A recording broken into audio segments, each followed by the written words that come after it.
The Mac classes key to unlock the success Kalyan Prakamper. Good morning friends, welcome to the Mac classes. तो हम लोग सारे systems discuss कर रहे थे। हम लोगों ने सर्कुलेटरी सिस्टम कर लिया है, रिप्रोडक्टिव सिस्टम कर लिया है, इसके बाद हम लोगों ने डाइजेस्टिव सिस्टम कर लिया है। ये सारे सिस्टम्स कर लिए हैं। आज हम लोग अपना नया सिस्टम स्टार्ट करने वाले हैं, नर्वस सिस्टम, मतलब कि तंत्रिका तंत्र स्टार्ट करने वाले हैं। ठीक है, तंत्रिका तंत्र को समझने से पहले कुछ मोटी मोटी चीज़ें जान लो कि तंत्रिका तंत्र या नर्वस सिस्टम जो है वो कहीं ज़्यादा जो कॉम्प्लिकेटेड है और जुड़ा किससे है, वो जुड़ा हुआ है एंडोक्राइन सिस्टम से। किससे जुड़ा हुआ है? एंडोक्राइन सिस्टम से जुड़ा हुआ है। मतलब नर्वस सिस्टम सिर्फ अकेला नहीं काम करता, उसके साथ में कौन काम करता है? हार्मोन्स भी काम करते हैं, हमारा एंडोक्राइन सिस्टम भी काम करता है। ठीक है, इतनी बात समझ में आती है। तो एंडोक्राइन का मतलब क्या होता है और नर्वस का क्या मतलब होता है, ये दोनों वैसे तो अलग अलग हम पढ़ेंगे। पहले नर्वस खत्म करेंगे, इसके बाद एंडोक्राइन सिस्टम पढ़ेंगे। मगर नर्वस और एंडोक्राइन सिस्टम को एक साथ जोड़ के देखा जाता है, क्योंकि न्यूरॉन्स कैसे वर्क करता है, नर्व कैसे वर्क करता है, मतलब हमारी तंत्रिकाएँ कैसे काम करती हैं। तंत्रिकाएँ करंट के फॉर्म में काम करती हैं, एक जगह से सिग्नल लेती हैं और दूसरी जगह सिग्नल पहुँचाती है। किस फॉर्म में? करंट के फॉर्म में। लेकिन वहीं एंडोक्राइन भी सिग्नल पहुंचाने का ही काम करता है, मैसेज पहुंचाने का ही काम करता है, आपका संदेश पहुंचाने का ही कार्य करता है। लेकिन जो एंडोक्राइन काम करता है वो कैसे काम करता है? कोई रस निकालता है ना, कोई सिक्रीशन निकालता है, किसी प्रकार का तरल पदार्थ निकालता है, और उस तरल पदार्थ से वो हार्मोन हो सकता है, कोई भी चीज़ हो सकती है। तो जो भी लिक्विड के फॉर्म में, जो भी हार्मोन के फॉर्म में जो काम करता है उसको क्या बोलते हैं? Endocrine system. और जो हमारा नेटवर्क या फिर जो हम बात कर ले इलेक्ट्रिक करंट के फॉर्म में वर्क करता है, वो हमारा कौन सा होता है? नर्वस सिस्टम होता है या तंत्रिका तंत्र होता है। ठीक है, तो आज हम लोग जो पूरी बात करेंगे वो किसकी बात करेंगे? नर्वस सिस्टम की बात करेंगे या तंत्रिका तंत्र की बात करेंगे। ठीक है, जैसा कि इसकी हेडिंग में ही दिखाई पड़ रहा है कि इसका नाम क्या है? तंत्रिका तंत्र। तो तंत्रिका की पूरी जानकारी दी जाएगी यहाँ पे। तंत्रिकाओं की बात होगी, मतलब किसकी बात होगी? नर्व की बात होगी। जिस तरीके से हमने लास्ट जो हमारा सिस्टम खत्म किया था वो कौन सा खत्म किया था? लास्ट वाला सिस्टम एक्सक्रीटरी सिस्टम खत्म किया था, और उसमें हमने बताया था किडनी के अंदर जो बेसिक स्ट्रक्चर होता है, जो किडनी के अंदर मूलभूत संरचना होती है वो क्या होती है? नेफ्रॉन होती है। इसी तरीके से नर्वस सिस्टम की जो मूलभूत संरचना है, मूलभूत इकाई है, वो क्या है? नर्व है या क्या है? तंत्रिका है। ठीक है, तो आज की पूरी बात हम किस पे करने वाले हैं? नर्व पे करने वाले हैं, तंत्रिका पे करने वाले हैं। मतलब ना अगर कोई पूछे what is the basic unit of nervous system या तंत्रिका तंत्र की मूलभूत इकाई क्या है, तो तंत्रिका तंत्र की मूलभूत इकाई क्या टिक करके आओगे आप? नर्वस सिस्टम की मूलभूत इकाई क्या टिक करके आओगे आप? नर्व। ठीक है, मतलब तंत्रिकाओं से मिलकर जो सिस्टम बना होता है, तंत्रिकाओं से मिलकर जो सिस्टम बना होता है उसको क्या बोलते हैं? तंत्रिका तंत्र बोलते हैं। ठीक है, मैंने आपको न्यूरो और एंडोक्राइन दोनों में अंतर समझाया कि नर्वस सिस्टम किस तरीके से एंडोक्राइन सिस्टम से अलग है, लेकिन दोनों को मिलाकर ही समझा जाता है। और दोनों को मिलाकर समझी जाने वाली जो टर्मिनोलॉजी होती है उसको क्या बोलते हैं? Neuro endocrine system. क्या बोलते हैं? Neuro endocrine system. बेसिकली जब आप मेडिकल साइंस में पढ़ते हैं, अभी तो आप यूपीएससी के लिए पढ़ रहे हो, लेकिन मेडिकल साइंस में क्या किया जाता है? न्यूरो एंडोक्राइन को दो पार्ट में डिवाइड कर दिया जाता है, एक तो नर्वस और दूसरा एंडोक्राइन। ठीक है, न्यूरो एंडोक्राइन बड़ी टर्म होती है और नर्वस सिस्टम और एंडोक्राइन सिस्टम उसमें जो दो छोटे छोटे पार्ट होते हैं। तो आज हम उसी का पहला पार्ट पढ़ने वाले हैं, नर्वस सिस्टम पढ़ने वाले हैं, मतलब तंत्रिका तंत्र पढ़ने वाले हैं। इसके बाद हम क्या पढ़ेंगे? एंडोक्राइन सिस्टम पढ़ेंगे। ठीक है, चलिए, नर्वस सिस्टम का काम क्या होता है? नर्वस सिस्टम क्यों रोल में आया? तंत्रिका तंत्र क्यों रोल में आया? तंत्रिका तंत्र जब आया, जब बॉडी में बना, तो उसका क्या काम था? तो इस बात को थोड़ा मोटा मोटा समझ लेते हैं कि इसका क्या काम होता है। इसका काम होता है बॉडी के सभी ऑर्गन्स में कंट्रोल करना और उनको एक कोऑर्डिनेटेड मैनर में लेके चलना। अब कंट्रोल और कोऑर्डिनेशन दो अलग अलग टर्म है, इसको समझिएगा। काफ़ी ज़्यादा ब्रॉड टर्म है और काफ़ी ज़्यादा इंटरेस्टिंग भी है। ठीक है, कंट्रोल और दूसरा क्या है हमारा? कोऑर्डिनेशन। कंट्रोल को हिंदी में क्या बोलते हैं? नियंत्रण। और कोऑर्डिनेशन को क्या बोलते हैं? समन्वय। ठीक है, नियंत्रण और समन्वय। अगर मेरा हाथ मूव कर रहा है, ठीक है, मेरा हाथ मूव कर रहा है, मैं लिख रहा हूँ, अगर मैं लिखूँ लेट सपोज NERVOU, ठीक है, अब मैं S नहीं लिखना चाहता या लिखना चाहता हूँ, तो इसका कंट्रोल कौन कर रहा है? मेरा ब्रेन कर रहा है। ठीक है, बात समझ में आई? इसी तरीके से हमें बहुत तेज गुस्सा आता है, कभी कभी सामने वाले को गाली देने का मन करता है, कुछ भी बोलने का मन करता है, तो ये सारी कंट्रोल कौन करेगा? अब हम किसी को कोई अपशब्द ना बोलें, कोई बात ना कहें, किसी को मारे ना, या ये सारी चीज़ें, कोई भी अनैच्छिक क्रियाएं ना करें। ये सारा काम कौन करता है, कौन कंट्रोल करता है? हमारा ब्रेन कंट्रोल करता है, नर्वस सिस्टम कंट्रोल करता है। तो ये हो गया उसका कंट्रोल करने का काम, ठीक है। दूसरी बात, हम लिख रहे हैं, मैंने नर्वस लिखा, पेन पकड़ने का जो कोऑर्डिनेशन है, ये अंगूठा यहाँ रहेगा, इसके बाद ये फिंगर ऐसी रहेगी और ये दो उंगलियाँ फ्री रहेंगी। ये जो कोऑर्डिनेशन का काम है, मैं बोल रहा हूँ, अपने हाथ भी चला रहा हूँ, मैं चल भी रहा हूँ, अपने आइज़ को आपके साथ मूवमेंट करा रहा हूँ कि आप समझे, मैं अपने शोल्डर्स को उठा रहा हूँ, है ना, मैं सारी चीज़ें कर रहा हूँ एक कोऑर्डिनेटेड मैनर में, एक समन्वित मैनर में कर रहा हूँ। तो ये काम किसका है? ये भी नर्वस सिस्टम का काम है। तो नर्वस सिस्टम के दो इंपॉर्टेंट काम कौन कौन से हुए? एक तो किसी भी चीज़ पे कंट्रोल करना, और दूसरा बॉडी में जो भी काम हो रहा है, जो भी मेटाबॉलिज्म हो रहा है, डाइजेस्टिव सिस्टम अपना काम कर रहा है, एक्सक्रीटरी सिस्टम अपना काम कर रहा है ना, हमारा जो बॉडी में मस्कुलर है, मसल्स हैं, वो अपना काम कर रही हैं, बोन्स अपना काम कर रही हैं।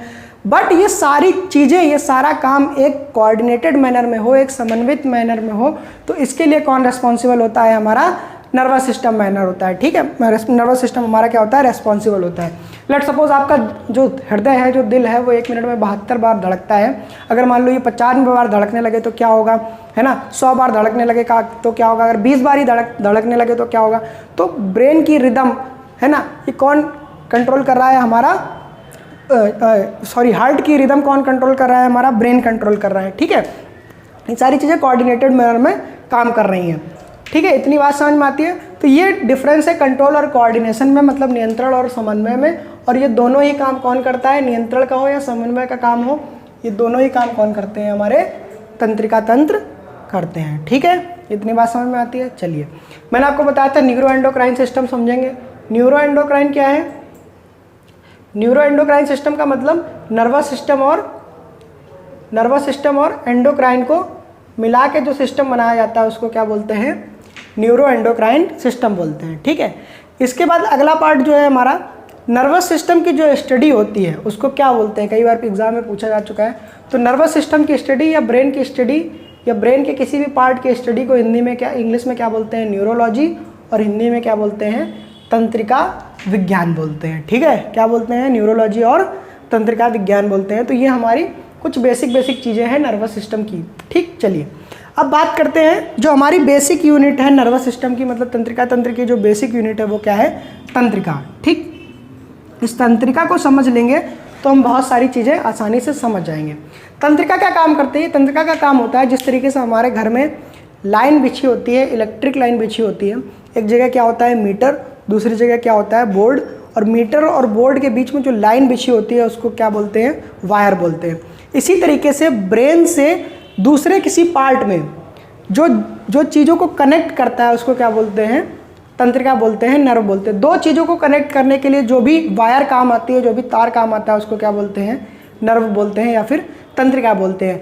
आप ब्रेन से अगर कनेक्ट करोगे तो भी चीज़ें सही हैं, और अगर आप स्पाइनल कॉर्ड से कनेक्ट करोगे, ये सारी चीज़ें मैं आपको जब क्लासिफिकेशन बताऊंगा तो आपको क्रिस्टल क्लियर हो जाएगी। अभी आप इतना समझ लो, पॉइंट ए से पॉइंट बी में, अगर बॉडी में कोई एक पॉइंट ए है और दूसरा पॉइंट बी है, इसके बीच में अगर मैसेज पहुंचाना है इस पॉइंट से, लेट सपोज ये हार्ट है हमारा, ठीक है, ये हमारा हार्ट है, हृदय है, और दूसरा ये हमारा क्या है? ये हमारा लेट सपोज हैंड है, हाथ है। वैसे इतनी लंबी नर्व होती नहीं है, लेकिन मैं आपको एग्जांपल बता रहा हूँ कि अगर हार्ट से हाथ तक, या फिर ब्रेन की बात कर लेते हैं, यहाँ पर एक साइड ब्रेन ले लेते हैं और एक साइड क्या ले लेते हैं? हार्ट ले लेते हैं।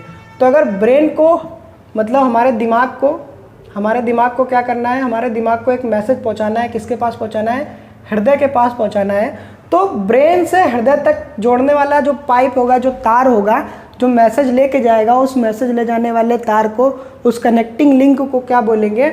नर्व बोलेंगे, ठीक है। बात समझ में आती है? मैंने आपको बताया ब्रेन से हार्ट तक जो मैसेज है वो दो तरीक़ों से जा सकता है।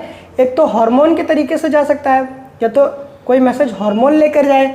अगर ये कोई मैसेज हार्मोन लेके जाता है तो ये किसके अंडर में आ जाएगा? ये आ जाएगा किसके अंदर में? एंडोक्राइन सिस्टम के अंदर में आ जाएगा। मतलब कोई लिक्विड पदार्थ एक ब्रेन से रिलीज हुआ, कोई लिक्विड, कोई तरल ब्रेन से रिलीज हुआ, और वो जाके कहाँ पे अपना टारगेट कर रहा है? हृदय में कर रहा है। तो ये क्या हो गया? एंडोक्राइन सिस्टम हो गया, एंडोक्राइन के अंदर पढ़ेंगे।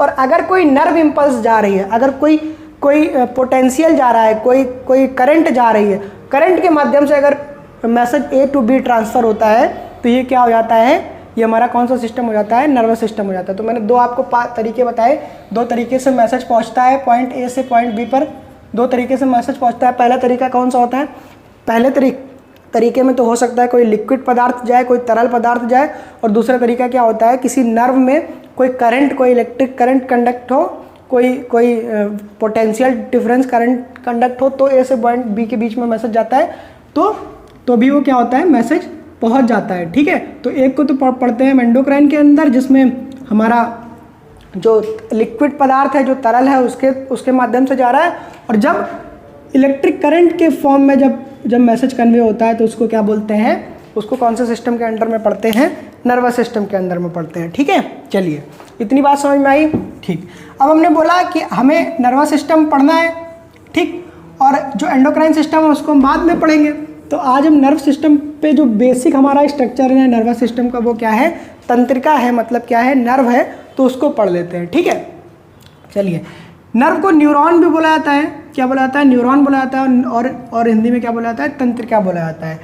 अपनी बॉडी में लगभग 100 अरब तंत्रिकाएं होती हैं, मतलब 10 टू की पावर 11 तंत्रिकाएं होती हैं। कितनी होती हैं, 10 टू की पावर 11 क्या होती हैं, न्यूरॉन्स होती हैं अब एक ह्यूमन बॉडी में। ठीक, अब अगर हम एक न्यूरॉन की बात करें, इन 10 टू की पावर 11 न्यूरॉन्स में अगर हम एक न्यूरॉन की बात करें तो इसके बेसिक 3 पार्ट होते हैं, 3 डिवीज़न किए गए हैं नर्व के। कौन कौन से, सेल बॉडी या फिर कोशिकाएं, दूसरा क्या है, डेंड्राइट्स या फिर द्रुमाक्ष, और तीसरा क्या है, एक्सॉन या फिर तंत्रिका। चलिए, ये स्ट्रक्चर है, इस स्ट्रक्चर को समझते हैं, उस तीनों पार्ट को समझते हैं। ठीक, ये जो सर्कुलर स्ट्रक्चर है, ये जो गोल गोल स्ट्रक्चर है, जिसके अंदर क्या पाया जा रहा है, न्यूक्लियस पाया जा रहा है, इसको क्या बोलते हैं, इसको क्या बोलते हैं हम, सेल बॉडी बोलते हैं। जिसके अंदर न्यूक्लियस पाया जा रहा है उसको क्या बोलते हैं, सेल बॉडी बोलते हैं। ये जो छोटे छोटे तंतु, जो छोटे छोटे फिलामेंट निकले हुए हैं, साइड में आप जो देख रहे हैं, ये जो छोटे छोटे फिलामेंट निकले हुए हैं, इन फिलामेंट्स को क्या बोलते हैं, इन तंतुओं को क्या बोलते हैं, डेंड्राइट्स बोलते हैं। क्या बोलते हैं, डेंड्राइट्स बोलते हैं या द्रुमाक्ष बोलते हैं। ठीक है, इसके बाद जो न्यूक्लियस है उसको क्या बोलेंगे, केंद्रक। मतलब सेल बॉडी के अंदर क्या पाया जा रहा है, एक सेंट्रली लोकेटेड एक सेल ऑर्गेनेल पाया जा रहा है। सेल ऑर्गेनेल को क्या बोला गया, न्यूक्लियस बोला गया या केंद्रक बोला गया। ठीक है, इतनी बात समझ में आती है। चलिए, अब देखिए, ये सेल बॉडी है और सेल बॉडी के बाहर क्या है, ये डेंड्राइट्स हैं। ठीक, ये डेंड्राइट्स हैं। डेंड्राइट्स क्या करेंगे, डेंड्राइट से कोई मैसेज आएगा। ठीक है, यहाँ से कोई मैसेज आ रहा है, लेट्स सपोज ये नर्व इम्पल्स है, कोई करंट है, वो किससे आ रही है, डेंड्राइट से आ रही है। ठीक है, डेंड्राइट से आने के बाद वो कहाँ पहुँचेगी, इस सेंट्रली लोकेटेड इस जो हमारा केंद्रक है, केंद्रक के पास पहुँचेगी, इस सेंटर में पहुँचेगी, न्यूक्लियस में पहुँचेगी, और इसके बाद ये इधर ट्रैवल करना स्टार्ट कर देगी। देखिए, उधर से आ रही है, इन फिलामेंट्स में जाके टकराएगी कोई भी मैसेज, कोई भी, जैसे लेट्स सपोज ब्रेन ने कोई मैसेज दिया। ठीक है, ब्रेन ने बोला कि लास्ट क्लास में मैंने पढ़ाया था आपको कि किस तरीके से जब मैच्योरेशन होता है, जब हम मूत्र को त्याग करते हैं तो ब्रेन मैसेज देता है, हाँ भाई आप यूरेथ्रा को आप खोल दीजिए और यूरिनरी ब्लैडर को कॉन्ट्रैक्ट कर दीजिए, तो सारा पेशाब क्या होगा, सारा यूरिन क्या होगा, निकलने लगेगा। ठीक है, तो उसी कॉन्सेप्ट को समझते हैं कि लेट सपोज यहाँ से क्या आ रहा है, ब्रेन मैसेज दे रहा है। कौन मैसेज दे रहा है, ब्रेन मैसेज दे रहा है, हमारा दिमाग मैसेज दे रहा है। और जब दिमाग मैसेज दे रहा है तो ये कहाँ पहुँचेगा, इस डेंड्राइट्स में पहुँचेगा। डेंड्राइट से कहाँ पहुँचेगा, इस सेल बॉडी में पहुँचेगा, और सेल बॉडी से कहाँ पहुँचेगा, ये जो इतना लंबा स्ट्रक्चर दिख रहा है आपको, यहाँ से लेकर यहाँ तक का जो स्ट्रक्चर दिख रहा है, इसको क्या बोला गया, एक्सॉन बोला गया, या इसी को क्या बोला गया, तंत्रिकाक्ष बोला गया। इस तंत्रिकाक्ष में पहुँचेगा मैसेज। इस तंत्रिकाक्ष में जब मैसेज पहुँचेगा तो आप देखिए इतना लंबा स्ट्रक्चर है। इस इतने लंबे स्ट्रक्चर से हो सकता है कि कई बार नर्व इम्पल्स जो है वो लीक हो जाए, करंट लीक होता है। इसी तरीके से हो सकता है कि यहाँ से भी करंट लीक हो जाए, करंट निकल जाए। तो इस करंट को निकलने से रोकने के लिए क्या किया बॉडी ने, प्रकृति ने क्या किया, इस एक्सॉन के ऊपर कुछ सेल बना दी, जिन सेल्स को क्या बोला गया, स्वान सेल्स बोला गया या फिर स्वान कोशिकाएं बोला गया। ठीक है, ये स्वान कोशिकाएं क्या करती हैं, ये स्वान कोशिकाएं जिस तरीके से एक नंगे तार के ऊपर, आपको पता होगा एक नंगा तार होता है, उसके ऊपर एक प्लास्टिक की कॉइलिंग कवरिंग होती है। क्यों, क्योंकि ये प्लास्टिक की कवरिंग क्या करती है, अगर यहाँ से 5 मिलीवोल्ट का पोटेंशियल या 5 वोल्ट का पोटेंशियल हमने दिया तो इधर साइड भी 5 वोल्ट का ही पोटेंशियल आए, कोई भी पोटेंशियल कोई भी करंट लॉस ना हो। ठीक है, कोई भी करंट लॉस ना हो, इसलिए इसके ऊपर क्या चढ़ा दी जाती है कि इंसुलेटर चढ़ा दिया जाता है, प्लास्टिक का इंसुलेटर चढ़ा दिया जाता है और तारों को नंगा नहीं रखा जाता। इसीलिए आपने देखा होगा जब एक ग्रिड से दूसरे ग्रिड में जब पोटेंशियल जाता है या करंट जाती है, लेट्स सपोज यहाँ पावर हाउस में करंट बन रही है और दूसरे किसी शहर तक करंट भेजनी है तो नंगे तारों पे जाती है। और जब नंगे तारों पे करंट जाती है, क्योंकि वहाँ तो वो तार इतने हीट जनरेट करते हैं कि वहाँ प्लास्टिक की कोई भी कोटिंग हम चढ़ा नहीं सकते। अगर वहाँ पे भी कोटिंग चढ़ाएं तो वहाँ पे भी करंट का जो लॉस है वो बच सकता है, लेकिन इतने मोटे मोटे तार होते हैं तो उनमें करंट लॉस बहुत ज़्यादा होता है। हीट के फॉर्म में लॉस होता है, रेडिएशन के फॉर्म में लॉस होता है, कई तरीक़ों से लॉस हो जाता है। तो इसी तरीके से जो घरों में तार होते हैं उनमें क्या चढ़ाई जाती है, कोटिंग चढ़ाई जाती है। और उन कोटिंग की वजह से अगर 5 वोल्ट का पोटेंशियल इधर है तो 5 वोल्ट का पोटेंशियल ही इधर आएगा। बार बार मैं पोटेंशियल की बात इसलिए कर रहा हूँ क्योंकि करंट को किस में नापा जाता है, वोल्ट में नापा जाता है, पोटेंशियल में नापा जाता है। ठीक है, तो 5 वोल्ट इधर पोटेंशियल तो 5 वोल्ट इधर ही आएगा, एक भी पोटेंशियल कोई भी पोटेंशियल लॉस नहीं होगा। इसी तरीके से बॉडी में क्या किया, बॉडी में बोला बॉडी में सारा खेल किस में चलता है, मिली वोल्ट में चलता है। अगर 2 मिली वोल्ट का पोटेंशियल यहाँ से गया तो 2 मिली वोल्ट का ही पोटेंशियल यहाँ पर आना चाहिए। अगर पोटेंशियल लॉस होता है, अगर 2 से लेट सपोज यहाँ पे 1 मिली वोल्ट का पोटेंशियल हो गया तो ब्रेन बोलेगा कुछ, ब्रेन ने बोला कि उसको यूरिनरी ब्लैडर को कॉन्ट्रैक्ट कर दो और यूरेथ्रा को रिलैक्स कर दो, मतलब पेशाब को निकलने दो। तो हो सकता है कि बॉडी में आधा ही पेशाब निकले क्योंकि मैसेज सही से कन्वे ही नहीं हुआ है। इसीलिए क्या करती है, इसीलिए हमारी प्रकृति ने क्या किया, इस एक्सॉन वाले पोर्शन में, क्योंकि ये काफ़ी लंबा पोर्शन था, इस पोर्शन में क्या बना दी, स्वान सेल्स बना दी, स्वान कोशिकाएं बना दी। और इन स्वान कोशिकाओं को एक काम दे दिया, इन स्वान कोशिकाओं को क्या काम दे दिया कि भैया तुम माइलिन शीथ का सिक्रेशन करो। किसका सिक्रेशन करो, माइलिन शीथ का सिक्रेशन करो। और माइलिन शीथ क्या करेगी, इस एक्सॉन वाले पोर्शन को इसी इंसुलेशन का काम करेगी। जिस तरीके से तार के ऊपर प्लास्टिक इंसुलेशन का काम करती है, उसी तरीके से इस एक्सॉन के ऊपर जो माइलिन शीथ होती है वो किसका काम करती है, इंसुलेशन का काम करती है। सॉरी। अब देखिए, अब अगर कोई भी नर्व इम्पल्स आ रही है तो एक्सॉन से वो बाहर लीक नहीं करेगी। ठीक है, एक्सॉन से बाहर लीक नहीं करेगी, और जब एक्सॉन से बाहर वो लीक नहीं करेगी तो करंट या पोटेंशियल पूरा का पूरा एक जगह से दूसरी जगह ट्रांसफ़र हो जाएगा। ठीक है, इतनी बात समझ में आई। ये जो छोटे छोटे गैप दिख रहे हैं आपको, 2 माइलिन शीथ के बीच में जो गैप दिख रहे हैं, इनको क्या बोला गया, नोड ऑफ रेनवियर या फिर रेनवियर का नोड। रेनवियर नाम के साइंटिस्ट ने इनको शायद खोजा होगा, इसीलिए इसका नाम क्या दे दिया गया, नोड ऑफ रेनवियर या फिर रेनवियर का नोड। ठीक है, इतनी बात समझ में आई। तो करंट यहाँ पे लीक नहीं होती है।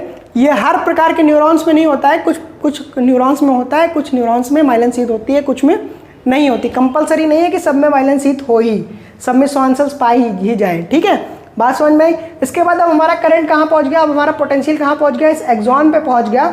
और जो एक्सॉन के बाहर आपको ये सर्कुलर शेप दिख रहे हैं, इस शेप को क्या बोला गया, एक्सॉन टर्मिनल। क्या बोला गया, एक्सॉन टर्मिनल, क्योंकि ये सबसे लास्ट वाला पोर्शन है इसलिए इसको क्या बोला गया, एक्सॉन टर्मिनल। ठीक है, इतनी बात समझ में आई।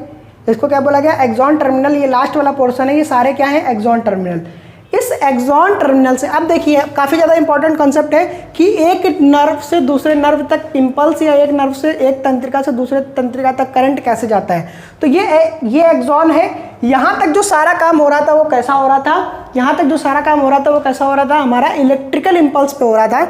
लेकिन अब क्या होगा, अब यहाँ पे इस एक्सॉन पे दूसरे न्यूरॉन का, समझिएगा, इस एक्सॉन पे दूसरे न्यूरॉन का क्या होगा, ये काफ़ी जूम करके मैं आपको दिखा रहा हूँ। इस एक्सॉन पे दूसरे न्यूरॉन की क्या होगी, ये डेंड्राइट्स होंगी। ठीक है, ये डेंड्राइट्स होंगी और इनके बीच में क्या भरा होगा, केमिकल सब्सटेंस भरा होगा। और ये जो पोर्शन है इसको क्या बोलेंगे, साइनेप्स बोलेंगे। क्या बोलेंगे, साइनेप्स बोलेंगे। ये साइनेप्स काफ़ी ज़्यादा इंपॉर्टेंट है, क्वेश्चन साइनेप्स से आते हैं कई बार। तो एक न्यूरॉन के एंड को क्या बोलते हैं, एक्सॉन, और दूसरे न्यूरॉन की शुरुआत को क्या बोलते हैं, डेंड्राइट। एक्सॉन टर्मिनल और डेंड्राइट के बीच का जो पार्ट होता है वहाँ पे क्या भरा होता है, न्यूरोट्रांसमीटर भरा होता है। उस न्यूरोट्रांसमीटर से क्या होता है, मैसेज कन्वे होता है। एक्सॉन टर्मिनल से करंट पास होती है और कहाँ पहुँचती है, डेंड्राइट्स में पहुँचती है। देखिए यहाँ पे केमिकल भरा है, यहाँ तक कौन सा काम हो रहा था, इलेक्ट्रिक सिग्नल का, और यहाँ पे किसका काम हुआ, केमिकल का।